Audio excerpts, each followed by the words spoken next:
Hi friends, ಎಲ್ಲ ಹೇಗಿದ್ದೀರಾ? Hope ಎಲ್ಲ ಚೆನ್ನಾಗಿದ್ದೀರಾ ಅಂತ ಅಂದ್ಕೊತೀನಿ. ನಾನು ಕೂಡ ತುಂಬ ಚೆನ್ನಾಗಿದ್ದೀನಿ. ನಾನಿವತ್ತು ನಿಮಗೆ ಚಿಕನ್ ಬಿರಿಯಾನಿ ಹೇಗೆ ಮಾಡೋದು ಅಂತ ತೋರಿಸ್ಕೊಡ್ತೀನಿ ಬನ್ನಿ. ತುಂಬ ಈಸಿಯಾಗಿ, ಎಷ್ಟು ಸಿಂಪಲ್ ಅಂತಂದರೆ ತಿಂತಾಯಿದ್ರೆ ಎಷ್ಟು ಬಾತ್ ಖಾಲಿ ಆಗುತ್ತೋ ಚಿಕನ್ ಬಿರಿಯಾನಿದು ಅಂತ ಗೊತ್ತಾಗೋದಿಲ್ಲ ನೋಡಿ. ನನ್ನ ಬಾಯಲ್ಲಿ ಅಷ್ಟು ನೀರು ಬರ್ತಾಯಿದೆ. ಬನ್ನಿ ಬನ್ನಿ ಹೇಗೆ ಮಾಡೋದು ಅಂತ ತೋರಿಸ್ಕೊಡ್ತೀನಿ. ಇಲ್ಲಿ ನಾನು ಉದ್ದುದ್ದ ಈರುಳ್ಳಿ ಕಟ್ ಮಾಡಿ ಇಟ್ಕೊಂಡಿದ್ದೀನಿ. ಇದು ಇಲ್ಲಾಂದ್ರೂ ಒಂದು 7 ಈರುಳ್ಳಿ ಇದೆ. 7 ಈರುಳ್ಳಿನ ತೊಗೊಂಡು ಚಿಕ್ಕ ಚಿಕ್ಕದಾಗಿ ಉದ್ದುದ್ದ ಕಟ್ ಮಾಡಿ ಇಟ್ಕೊಂಡಿದ್ದೀನಿ. ಒಂದು ತಪ್ಪಲೆ ಇಟ್ಕೊಂಡಿದ್ದೀನಿ. ಒಂದು ತಪ್ಪಲೆ ಸ್ವಲ್ಪ ಬಿಸಿಯಾಗಲಿ. ಬಿಸಿಯಾಗಿದ್ದ ತಕ್ಷಣ ಸ್ವಲ್ಪ ಎಣ್ಣೆ ಹಾಕ್ಕೊತೀನಿ.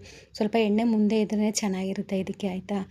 ಇವಾಗ ನಾನು ಈರುಳ್ಳಿ ಕಟ್ ಮಾಡಿ ಇಟ್ಕೊಂಡಿದ್ದೀನಲ್ವ, ಅದ್ರ ಜೊತೇಲಿ ಇದು ಪಲಾವ್ ಮಸಾಲ, ಇದೇನು 10 ರೂಪಾಯಿ ಪಾಕೆಟು ಪಲಾವ್ ಮಸಾಲ ಹಾಕ್ಕೊತಾ ಇದ್ದೀನಿ. ನಿಮಗೆ ಬೇಡ ಅಂತಂದರೆ ಮನೇಲಿ ಏನಿದೆಯೋ ಚಕ್ಕೆ ಲವಂಗ ಆ ಥರ ಕೂಡ ಹಾಕ್ಕೋಬೋದು. ಇವಾಗ ಎಣ್ಣೆ ಬಿಸಿಯಾಗಿದೆ. ಇವಾಗ ಅದನ್ನೆಲ್ಲ ನಾನು ಪ್ಲೇಟಿಗೆ ಹಾಕ್ಕೊಂಡು ಅದನ್ನು ಹಾಕ್ತಾಯಿದ್ದೀನಿ. ಅದೊಂದು ಚೂರು ಬಿಸಿಯಾಗಲಿ. ಬಿಸಿಯಾಗಿದ್ದ ತಕ್ಷಣವೇ ನಾವು ಉದ್ದುದ್ದ ಇದು ಈರುಳ್ಳಿ ಕಟ್ ಮಾಡಿ ಇಟ್ಕೊಂಡಿದ್ವಲ್ಲ, ಅದು ಹಾಕ್ಕೊಂಬಿಡೋಣ. ಈರುಳ್ಳಿನ ಜಾಸ್ತಿ ಫ್ರೈ ಮಾಡೋಕ್ಕೆ ಹೋಗ್ಬೇಡಿ. ಬ್ರೌನ್ ಕಲರ್ ಬಂದರೆ ಸಾಕು, ಇಲ್ಲಾಂದರೆ ಬಿರಿಯಾನಿ ಕೆಟ್ಟೋಗ್ಬಿಡುತ್ತೆ, ಚೆನ್ನಾಗಿ ಬರೋದಿಲ್ಲ. ಅದಕ್ಕೇ ಮೀಡಿಯಮ್ಮಾಗಿ ಇಟ್ಕೊಂಡು ಸ್ವಲ್ಪ ಫ್ರೈ ಮಾಡ್ಕೊಂಬಿಡೋಣ. ಅಷ್ಟರಲ್ಲಿ ನಾನು ಬೆಳ್ಳುಳ್ಳಿ ಶುಂಠಿ ಇಟ್ಕೊಂಡಿದ್ದೀನಿ ನೋಡಿ. ಇಷ್ಟು ಶುಂಠಿ, ಇಷ್ಟು ಬೆಳ್ಳುಳ್ಳಿ ಇಟ್ಕೊಂಡಿದ್ದೀನಿ. 2 ಮತ್ತು ಒಂದು ಸ್ವಲ್ಪ ಶುಂಠಿ ಇಟ್ಕೊಂಡಿದ್ದೀನಿ. ಬೆಳ್ಳುಳ್ಳಿ ಜಾಸ್ತಿ ಹಾಕಿದ್ರೆ ಶುಂಠಿ ಕಮ್ಮಿ ಹಾಕಬೇಕು, ಆಯಿತಾ? ಇವಾಗ ಅದನ್ನು ನಾನು ರುಬ್ಕೊಂಬರೋಷ್ಟರಲ್ಲಿ ಇದು ನೋಡಿ ಇಷ್ಟು ಫ್ರೈ ಆಗಿದೆ ನೋಡಿ, ಸಾಕು, ಇಷ್ಟು ಫ್ರೈ ಆಗಿದೆ. ಆಮೇಲೆ ಟೊಮೊಟೊ ನಾನು ಜಾಸ್ತಿ ತೊಗೊಂಡಿಲ್ಲ. 2 ಟೊಮೊಟೊ ದಪ್ಪ ದಪ್ಪ ಆಯಿತು. 2 ಟೊಮೊಟೊ ರೆಡ್ ಕಲರ್ ಇರುತ್ತಲ್ವ, ಹಣ್ಣಾಗಿರೋದನ್ನ ತೊಗೊಂಡೆ. ಯಾಕಂದರೆ ಟೊಮೊಟೊ ಜಾಸ್ತಿ ಹಾಕ್ಬಿಟ್ರೆ ಟೊಮೊಟೊ ಬಾತ್ ಥರ ಆಗ್ಬಿಡುತ್ತೆ. ಅದಕ್ಕೇ ಬಿರಿಯಾನಿ ಥರನೇ ಇರಬೇಕು ನೋಡಿ. ಇವಾಗ ನಾವು ಕಟ್ ಮಾಡಿದ್ನಲ್ಲ ಅದು ಹಾಕ್ಕೊಂಬಿಡೋಣ. ಇದು ಸ್ವಲ್ಪ ಫ್ರೈ ಆಗಿಬಿಡಲಿ, ಚೆನ್ನಾಗಿ ಫ್ರೈ ಆಗಲಿ.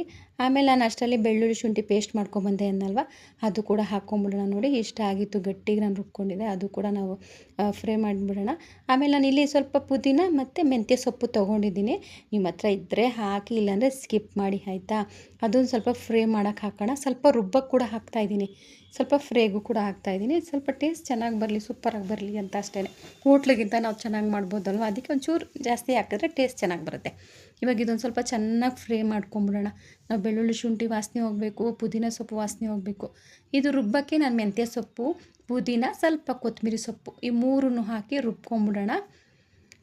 ರುಬ್ಬಕ್ಕೂ ಅಷ್ಟೇ, ನೀವು ಅಲ್ಲಿ ಹಾಕಿದ್ದೀರಾ ಅಂತಂದರೆ ರುಬ್ಬಕ್ಕೇನು ಬೇಡ ಅಂದರೆ ಸ್ಕಿಪ್ ಮಾಡಿ, ಆಯಿತಾ? ಆದರೆ ಹಾಕಿದ್ರೆ ಮಾತ್ರ ಸಕ್ಕತ್ತಾಗಿ ಬರುತ್ತೆ ನೋಡಿ. ನಾನು ಅದು ರುಬ್ಕೊಂಬರೋಷ್ಟರಲ್ಲಿ ಇಷ್ಟು ಫ್ರೈ ಆಗಿದೆ, ಸಾಕು. ಇಷ್ಟು ಫ್ರೈ ಆಗಿದೆ ನೋಡಿ. ರುಬ್ಬಿದ್ದೀನಿ, ಮೀಡಿಯಮ್ಮಾಗಿ ರುಬ್ಬಿದ್ದೀನಿ, ತುಂಬ ಪೇಸ್ಟ್ ಮಾಡಿಲ್ಲ. ಇವಾಗ ಇದನ್ನು ಕೂಡ ಹಾಕ್ಕೊಂಡು ಹಸಿ ವಾಸನೆ ಹೋಗಬೇಕು, ಯಾಕಂದರೆ ಪುದೀನ ಎಲ್ಲ ಹಸಿ ವಾಸನೆ ಇರುತ್ತಲ್ವ, ಅದಕ್ಕೋಸ್ಕರನೇ ಹಾಕಿ ಫ್ರೈ ಮಾಡಿಬಿಡೋಣ. ಮೆಂತ್ಯ ಜಾಸ್ತಿ ಹಾಕಬೇಡಿ, ಕಹಿ ಬಂದುಬಿಡುತ್ತೆ. ಚೆನ್ನಾಗಿ ಫ್ರೈ ಮಾಡ್ಕೊಂಬಿಡೋಣ. ಅಷ್ಟರಲ್ಲಿ ನಾನು ಇದಕ್ಕೆ ಖಾರದ ಪುಡಿ, ಧನಿಯಾ ಪುಡಿ, ಗರಂ ಮಸಾಲ, ಅರಿಶಿನ 1.5 ಸ್ಪೂನ್ ಖಾರದ ಪುಡಿ ತೊಗೊಂಡ್ರೆ 2 ಸ್ಪೂನ್ ನಾನು ಧನಿಯಾ ಪುಡಿ ಇಟ್ಕೊಂಡಿದ್ದೀನಿ. ಆ ಥರ ಮೆಷರ್ಮೆಂಟ್ ಇಟ್ಕೊಂಡಿದ್ದೀನಿ. ಇವಾಗ ಅದು ಕೂಡ ಹಾಕ್ಕೊಂಡು ಫ್ರೈ ಮಾಡ್ಕೊಂಬಿಡೋಣ. ಅದು ಚೆನ್ನಾಗಿ ಸ್ಮೆಲ್ ಬರಲಿ ನೋಡಿ. ಎಷ್ಟು ಚೆನ್ನಾಗಿ ಬಂದಿದೆ ಮಸಾಲ ನೋಡಿ, ಈ ಥರ ಇರಬೇಕು. ಇವಾಗ ಇದಕ್ಕೆ ನಾವು ಚಿಕನ್ ತೊಗೊಂಡಿದ್ದೆ, ಚೆನ್ನಾಗಿ ವಾಶ್ ಮಾಡಿ ಇಟ್ಕೊಂಡಿದ್ದೀನಿ. ಅದನ್ನು ಇವಾಗ ಚಿಕನ್ಗೆ ಹಾಕ್ಕೊಂಡು ಚೆನ್ನಾಗಿ ಫ್ರೈ ಮಾಡೋಣ. ಅದು ಒಂದು ಕೈಲಿ ಮೊಬೈಲ್ ಇಟ್ಕೊಂಡಿದ್ದಲ್ಲ, ಅದಕ್ಕೆ ಆ ಕಡೆ ಈ ಕಡೆ ಹೋಗ್ತಾಯಿತ್ತು, ಆಯಿತಾ? ನೋಡಿ, ಚೆನ್ನಾಗಿ ಫ್ರೈ ಮಾಡೋಣ. ಸ್ವಲ್ಪ ಉಪ್ಪು ಹಾಕ್ಕೊಳ್ಳೋಣ. ಇವಾಗಲೇ ಇದಕ್ಕೆ ಉಪ್ಪು ಚೆನ್ನಾಗಿ ಹಿಡಿಬೇಕು. ಉಪ್ಪು ಖಾರ ಎಲ್ಲ ನಿಮಗೆ ಎಷ್ಟು ಬೇಕೋ ಅಷ್ಟು ನೋಡ್ಕೊಂಡು ಹಾಕ್ಕೊಳ್ಳಿ. ಇವಾಗ ಇದೊಂದು ಚೂರು ತಿರುಗಿಸ್ಬಿಡೋಣ. ಇವಾಗ ಚಿಕನ್ನು ಚೆನ್ನಾಗಿ ಬೆಂದಿದೆ ನೋಡಿ. ಈ ಥರ ಸಾಫ್ಟಾಗಿ ಬೇಯಬೇಕು. ಈ ಥರ ಸಾಫ್ಟಾಗಿ ಬೆಂದರೆ ನಮಗೆ ಬಿರಿಯಾನಿ ತಿನ್ಬೇಕಾದ್ರೆ ಚಿಕನ್ ಸಾಫ್ಟಾಗಿರ್ತಿಲ್ಲ, ಅಂದರೆ ರಬ್ಬರ್ ಥರ ಇರುತ್ತೆ, ಅಗ್ಯೋಕ್ಕಾಗಲ್ಲ ನೋಡಿ. ನಾನು ಈ ಗ್ಲಾಸಲ್ಲಿ 3 ಗ್ಲಾಸ್ ಅಕ್ಕಿ ತೊಗೊಂಡಿದ್ದೀನಿ, 6 ಗ್ಲಾಸ್ ನೀರು ಹಾಕಿದ್ದೀನಿ. ಅಕ್ಕಿನೂ ಅಷ್ಟೇ 3 ಗ್ಲಾಸ್ ಅಕ್ಕಿ ಹಾಕ್ಕೊಂಡು ಚೆನ್ನಾಗಿ ವಾಶ್ ಮಾಡಿ ತೊಳೆದು ಇಟ್ಕೊಂಡಿದ್ದೀನಿ. ನಾನು ಇದು ಮಾಮೂಲಿ ಸಣ್ಣ ಅಕ್ಕಿ ಹಾಕ್ಕೊಂಡಿದ್ದೀನಿ ಅಷ್ಟೇ. ಇವಾಗ ನಾನು ನೀರೊಳಗೆ ಅಕ್ಕಿ ಹಾಕಿದ್ದೀನಿ ನೋಡಿ. ಹಾಗೆ ನನ್ನ ಚಾನಲ್ಗೆ ಯಾರು ಸಬ್ಸ್ಕ್ರೈಬ್ ಮಾಡದೆ ನೋಡ್ತಾ ಇದ್ದೀರೋ ದಯವಿಟ್ಟು ನನ್ನ ಚಾನಲ್ಗೆ ಸಬ್ಸ್ಕ್ರೈಬ್ ಮಾಡಿಕೊಂಡು ಸಪೋರ್ಟ್ ಮಾಡಿ, ಆಯಿತಾ? ಇದೊಂದು ರೆಸಿಪಿ ನಿಮ್ಗೆ ಇಷ್ಟ ಆಗಿದೆ ಅಂತ ಅಂದ್ಕೊತೀನಿ. ಇವಾಗ ಹಿಂಗೆ ಇದು ಸ್ವಲ್ಪ ಕುದಿಯೋಕ್ಕೆ ಬಿಟ್ಬಿಡೋಣ. ಆಮೇಲೆ ಇದು ನಾನು ಕುದೀತಾ ಏನು ಮಾಡಿದೆ ಅಂದರೆ, ಗ್ಯಾಸ್ ಕೆಳಗಡೆ ನಾನು ತವ ಇಟ್ಟಿದ್ದೆ. ಅದನ್ನೆಲ್ಲ ನಾನು ರೆಕಾರ್ಡ್ ಮಾಡ್ಕೊಳಕ್ಕಾಗಲಿಲ್ಲ, ಆಯಿತಾ? ಇದೆಲ್ಲ ಚೆನ್ನಾಗಿ ಬೆಂದು ನಾನು ಅದನ್ನೆಲ್ಲ ಜಾಸ್ತಿ ತೋರ್ಸೋಕ್ಕಾಗಲಿಲ್ಲ ನೋಡಿ.